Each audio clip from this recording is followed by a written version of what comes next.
What's up everyone, I hope you're all doing well.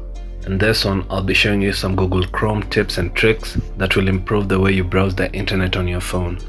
Before we get started, I upload brand new informative videos every week, so make sure to subscribe and turn on those notifications so that you can get alerted every time I post something new. With that out of the way, let's get started.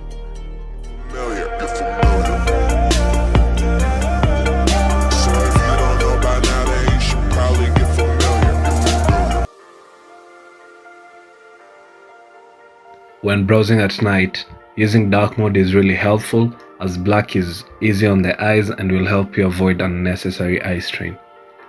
The default option is not a true dark mode as some sites will still maintain their default settings.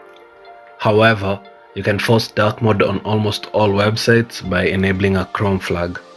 All you have to do is type in Chrome flags in the address bar, which will open Google's experimental features page, where you can just search for dark mode, go to Android Chrome UI dark mode tab and change from default to enabled. You can also go back to the default settings by turning off the Chrome flag, as some websites do not load properly with the dark mode forced on them.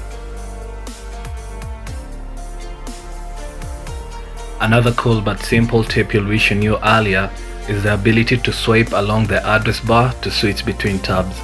This can be very useful if you run multiple tabs like me, and you can also pull down from the address bar to access all of your hidden tabs for even more convenient multitasking.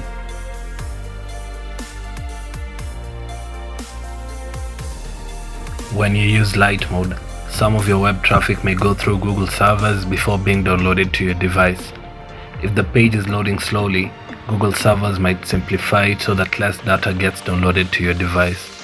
Most of the time your pages will look and work the same, even if it will save you a lot of data.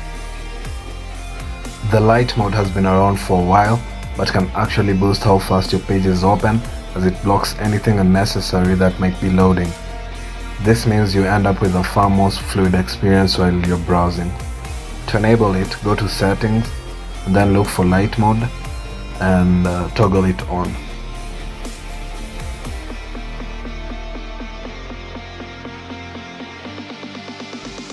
You can save web pages and read them later even if you're offline.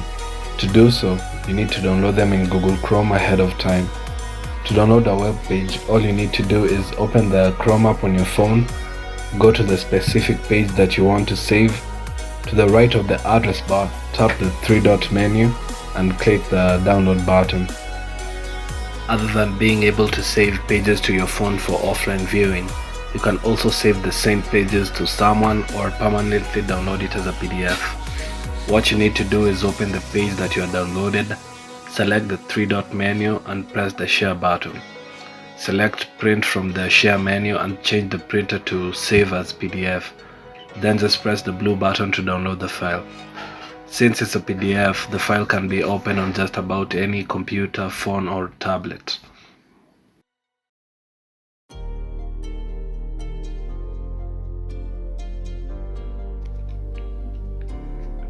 If you've ever visited a website that has a small text which is hard to read, we often pinch to zoom to magnify the screen layout.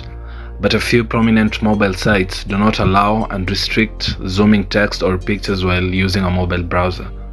The forced zoom typically overrides the website settings to block zooming, hence allowing the screen to zoom or magnify on every mobile site.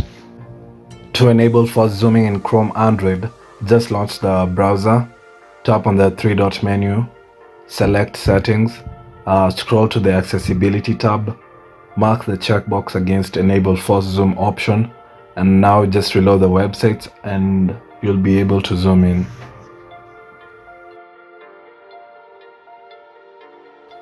To make searching on Chrome easier, just highlight a piece of text and you can tap and search for that word or phrase directly. No extra steps necessary.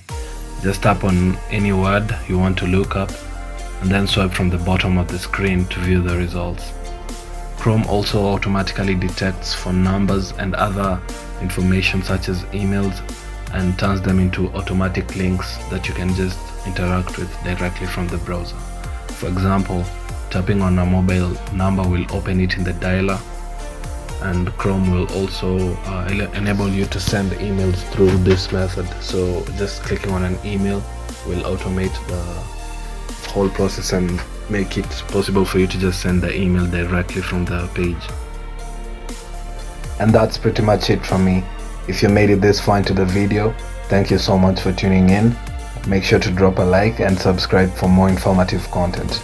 That's been it from me, and until the next one, I'm out.